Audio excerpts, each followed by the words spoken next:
Damai sejahtera Allah yang melampaui segala akal, kiranya mengawal hati saudara-saudara sekalian di dalam Kristus Yesus Tuhan kita. Amin. Selamat hari Minggu saudaraku, bagaimana kabar? Saya harap semuanya kita dalam keadaan sehat dan dalam keadaan sukacita, terutama pada tanggal 7 Oktober yang lalu, gereja kita HKBP berulang tahun yang ke-161 tahun. Tuhan Maha Baik. Dan untuk menyambut, mensyukuri ulang tahun ini, kami dari YBKS Marturia menyajikan ibadah dengan musik tiup YBKS Marturia yang dipimpin oleh Amang Preses Emeritus Pendeta Eliezer Siregar. Horasma Dihita. Sekarang mari kita menerima firman Tuhan untuk ibadah hari Minggu ini, yaitu dari kitab Injil Lukas. Lukas 17 ayat 11 hingga ayat ke-19. Saya bacakan untuk kita, mari kita simak bersama. Dalam perjalanannya ke Yerusalem, Yesus menyusur perbatasan Samaria dan Galilea. Ketika ia memasuki suatu desa, datanglah 10 orang kusta menemui dia. Mereka tinggal berdiri agak jauh dan berteriak, "Yesus, Guru, kasihanilah kami." Lalu ia memandang mereka dan berkata, "Pergilah, perlihatkanlah dirimu kepada imam-imam." Dan sementara mereka di tengah jalan, mereka menjadi tahir. Seorang dari mereka ketika melihat bahwa ia telah sembuh, kembali sambil memuliakan Allah dengan suara nyaring. Lalu tersungkur di depan kaki Yesus dan mengucap syukur kepadanya. Orang itu adalah seorang Samaria. Lalu Yesus berkata, "Bukankah ke-10 orang tadi semuanya telah menjadi tahir?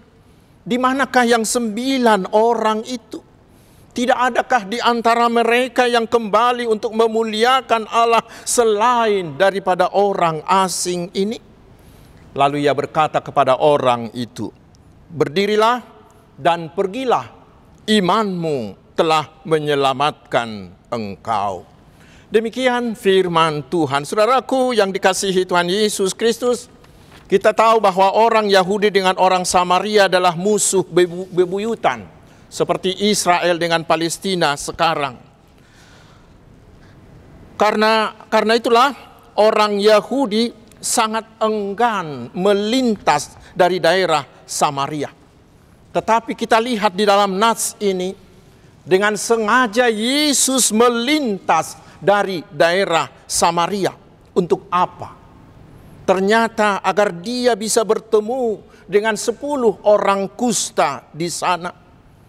Bagi orang Yahudi, orang kusta ini dianggap sampah masyarakat, dan di Imamat 14 dikatakan mereka harus dikucilkan karena mereka dianggap sebagai orang yang paling berdosa dan orang tidak mau membantu mereka. Saudaraku, untuk itulah Yesus sengaja melintasi Samaria untuk membantu mereka. Membantu mereka yang orang lain tidak mau membantu karena tradisi apartheid dari bangsa-bangsa tadi. Yesus ingin menunjukkan bahwa dia bukanlah penganut paham apartheid, bukan juru selamat bagi orang Yahudi saja, tetapi juru selamat bagi semua bangsa, termasuk orang Samaria dan juga orang Yahudi. Saudaraku, ini memberi kita jaminan bahwa dimanapun kita dan siapapun kita, Yesus mau menghampiri dan membantu kita. Yesus tidak pernah mau dibatasi oleh apapun, baik oleh perselisihan bangsa-bangsa, baik oleh tradisi nenek moyang kita. Tetapi Yesus mau meruntuhkan dan menerobos seluruh rintangan dan tembok pemisah apapun untuk membantu kita. Itu meyakinkan kita, saudaraku, bahwa Yesus sangat-sangat peduli dengan kita. Hanya sekarang apa yang harus kita lakukan supaya kita bisa memperoleh sesuatu dari Yesus. Mari kita lihat apa yang terjadi di kisah ini. Orang kusta ini berdiri agak jauh karena mereka tidak boleh bersentuhan dengan orang-orang yang tahir. Dan orang Yahudi menganggap sakit kusta ini adalah akibat dari dosa yang besar. Karena itulah orang kusta ini berseru-seru, terus berseru dan berseru, memohon dan memohon dengan sangat. Karena mereka sadar bahwa mereka tidak berhak menerima apa-apapun dari Yesus. Karena itu mereka hanya mengharapkan belas kasihan. Karena itulah mereka dengan sangat memohon kepada Yesus. Yesus Guru, kasihanilah kami. Kyrie eleison, mercy us. Itulah kata mereka yang berarti mereka sangat bergantung hanya kepada pemberian, hanya kepada hadiah dari Tuhan Yesus saja. Saudaraku, karena itulah kita harus memohon. Jangan pernah merasa kita punya hak untuk apapun dari Yesus. Karena kita sama seperti orang kusta tadi. Kita ini adalah orang yang berdosa sehingga kita tidak memiliki hak apapun. Kita hanya dapat memohon dalam kerendahan hati mengatakan, Yesus kasihani kami, Kyrie eleison. Kita hanya perlu memohon belas kasihan Yesus saja. Dan saudaraku, mereka memohon dengan berteriak. Teriaknya kuat sekali. Mengapa? Karena mereka tidak mau kehilangan kesempatan. Mereka percaya bahwa Yesus inilah mampu mentahirkan mereka. Dan inilah kesempatannya. Dan mereka mau menggunakan kesempatan itu dengan sebaik-baiknya. Karena itulah mereka berteriak dan berteriak sambil memohon. Saudaraku, hari ini siapa di antara saudara-saudara ingin Tuhan melakukan mujizat atasnya? Siapa di antara kita menginginkan Tuhan Yesus melakukan mujizat atas sakit penyakit kita yang ringan atau sakit penyakit yang sudah menahun? Atas segala pergumulan rumah tangga kita? Mujizat atas seluruh pergumulan pernikahan kita? Mujizat atas persoalan kenakalan anak-anak kita? Atau mujizat atas bisnis, atas studi kita yang mengalami kesulitan? Atau memohon agar Tuhan memberikan mujizat atas segala persoalan yang kita hadapi? Hari ini saudaraku, mari berteriaklah dengan serius. Berteriaklah dengan segenap hati. Jangan tunggu sampai besok. Hari inilah, karena Yesus sedang melintasi rumahmu, sedang melintasi sekolahmu, sedang melintasi usahamu. Karena itu hari ini, saat ini, mari berteriaklah, Kyrie eleison. Kasihani kami Yesus. Kasihani kami Yesus. Satu hal yang pasti saudaraku, Yesus pasti datang dan pasti menolong. Mari kita lihat dalam kisah ini. Yesus menolong orang buta itu dengan cara yang luar biasa. Yesus tidak menjamah tubuh mereka, tidak mengoleskan apa-apapun ke tubuh mereka, dan tidak memerintahkan kata-kata penyembuhan. Tidak, sama sekali tidak. Tetapi mari kita baca di ayat 14 dikatakan, lalu Yesus memandang mereka dan berkata, pergilah, perlihatkanlah dirimu kepada imam-imam. Saudaraku, kelihatannya perintah ini tidak nyambung, bukan? Tetapi ini adalah sebuah kesengajaan juga dari Yesus. Untuk apa? Karena perintah pergilah itulah sebuah ujian, menguji ketaatan mereka. Mengapa? Karena ketaatan adalah salah satu bukti dari iman. Dan iman itulah yang harus menyembuhkan mereka. Coba saudaraku, bila kita si orang kusta itu dan Yesus mengatakan seperti itu kepada kita, mungkin kita akan berkata, wah, saya ini kan butuh kesembuhan. Saya ini bukan butuh kata-kata. Saya ini butuh kesembuhan, kok saya disuruh pergi kepada imam? Mungkin kita tidak akan mau pergi. Dan hal serupa sudah pernah terjadi. Seperti kita dengar di epistel tadi. Naaman dari Ram itu ingin Nabi Elia menyembuhkan sakit kustanya. Tetapi Nabi menyuruh dia pergi mandi 7 kali ke sungai Yordan. Karena itu Naaman protes. Karena tidak nyambung, tidak logis. Untunglah saudaraku, pembantu-pembantunya membujuk dia. Lalu Naaman mau. Dan ketika dia mau mandi 7 kali di sungai Yordan, disitulah dia sembuh. Saudaraku, mujizat Tuhan akan terjadi bagi kita hanya bila kita mau taat menaati perintah Tuhan. Walaupun itu kelihatannya konyol dan tidak nyambung. Itulah yang terjadi kepada orang kusta ini. Ketika Yesus mengatakan pergilah, mereka tidak membentuk panitia, mereka tidak berdiskusi, mereka tidak menguji rasionalitasnya, tidak menguji probabilitasnya, tidak. Tetapi mereka segera pergi menaati perintah Yesus itu. Dan ketika itulah mereka sembuh. Seperti dikatakan di ayat 14b. Dan sementara mereka di tengah jalan, mereka menjadi tahir. Pertanyaannya, bagaimana itu terjadi? Saudaraku, tidak ada yang tahu. Tetapi seorang penafsir tentang nats ini pernah mengatakan, ketika mereka di tengah jalan, entah bagaimana, entah di mana di jalan itu, udara yang mereka hirup menjadi kendaraan bagi Yesus, bagi mujizat Yesus untuk menyembuhkan mereka. Ingat saudaraku, Yesus dapat menggunakan segala cara.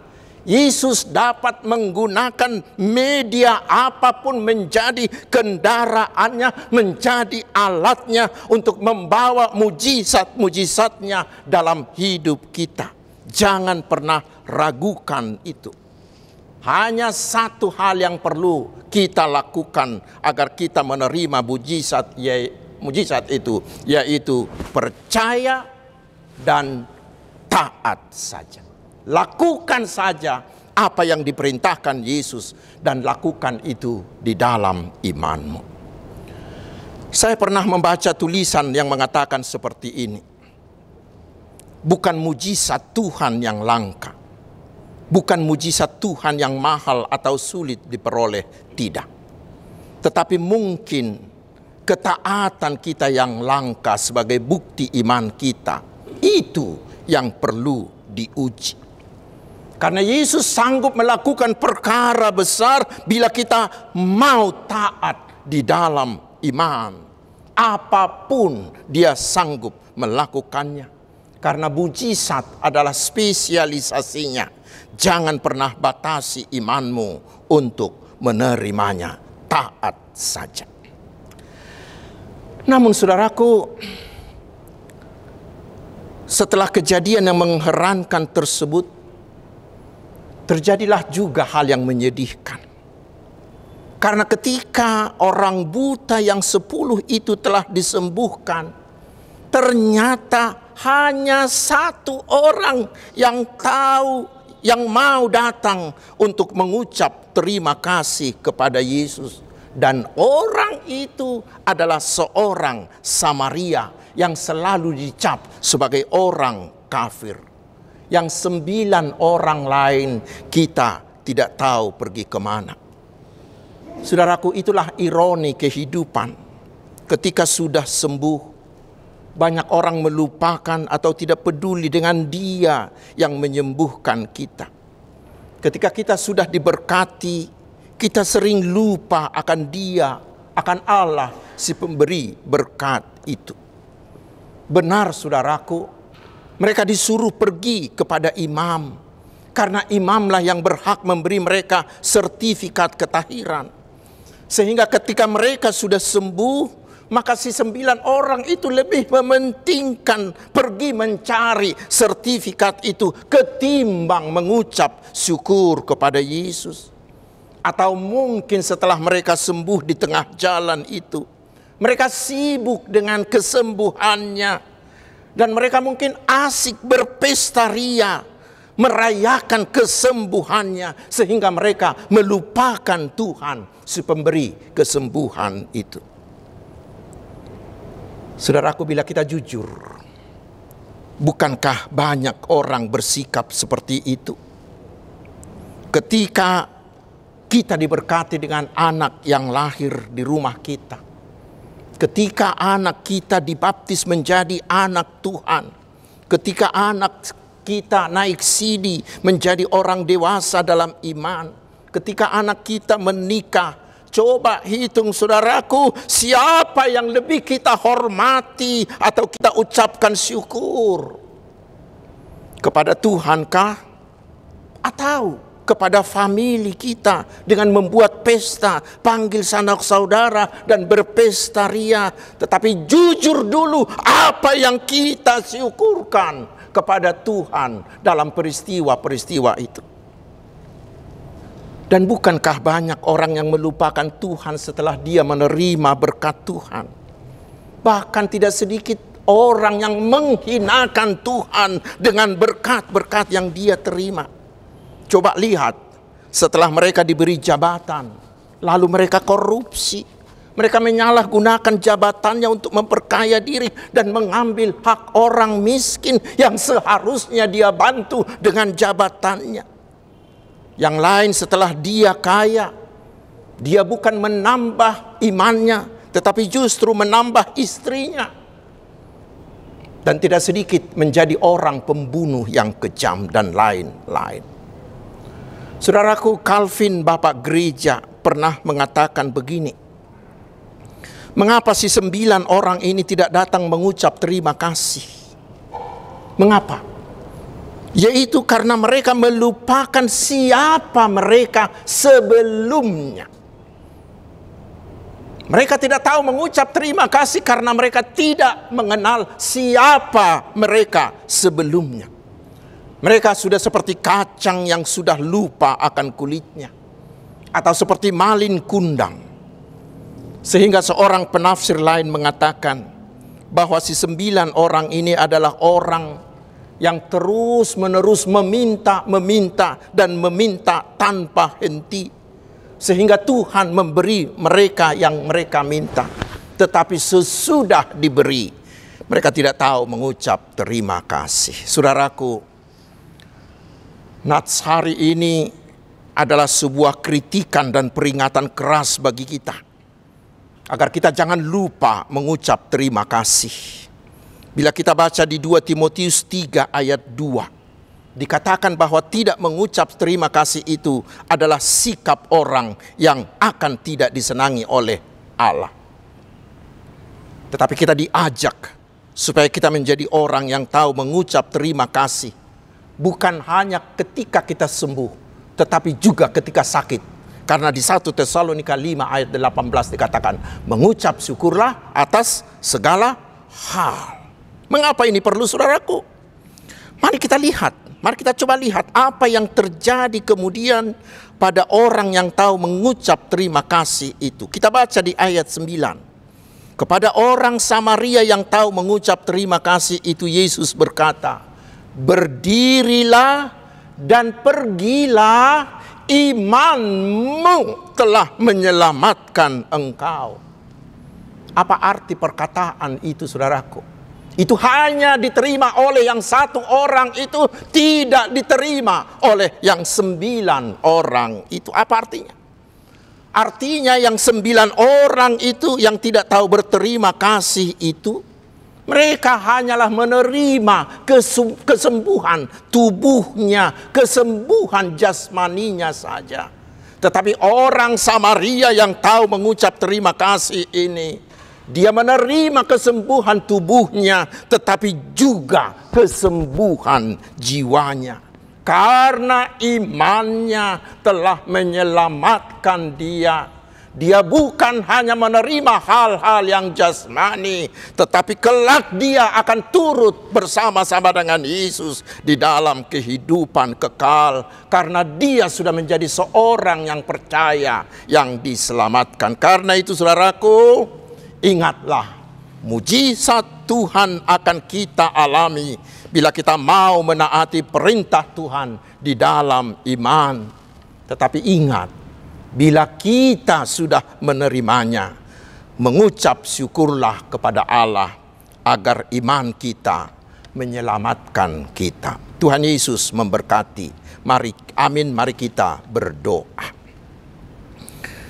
Terima kasih Tuhan atas firman-Mu yang sungguh indah. Biarlah kami mau menaati perintah-Mu dalam iman percaya kami, sehingga mujizat-mujizat-Mu terjadi atas kami. Dan biarlah kami menjadi orang yang tahu mengucap terima kasih dalam segala hal, agar iman kami menyelamatkan kami.